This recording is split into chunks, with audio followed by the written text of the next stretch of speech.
వడ్లు పోసి కరెక్ట్ వారం అవుతుంది. ఇవి ఎండిన అనే లోపు మళ్ళీ వర్షం పడుతుంది. అసలు ఇవి ఇలా పోయేటేమో వడ్లు, కానీ నైట్ వర్షం పడ్డది కదా, మొత్తం తడిచినాయి అంటే మొత్తం తడవలేదు, ఒక మీద తడిచినాయి. కింద మొత్తం ఎండినాయి అని ఇటాను. ఇంకా రోడ్డు మీద పోసినాం మేము, ఇంకా సేఫ్ అయింది. ఇంకా మట్టిలో పోసినాం ఎట్లున్నాయంటే ఇంకా ఘోరం ఉన్నది అలా పరిస్థితి. మొత్తం వడ్లు ఎట్లా అంటే పర్ర కిందికి వెళ్ళిపోయినాయి మొత్తం వడ్లు, ఆగమాగా ఉన్నాయి. ఇవన్నీ ఎండినాయి వడ్లు. ఇప్పుడు అయితే దొబ్బుతానా, ట్రాక్టర్ తెచ్చుకున్నా ఇట్లా బ్లేడ్తోని.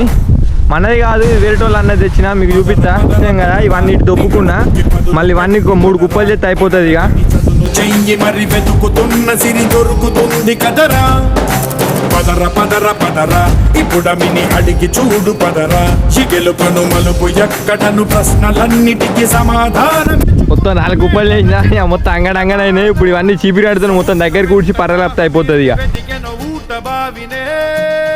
శిరస్సు వంచి శిఖర మంచు ముద్దిడే మట్టినే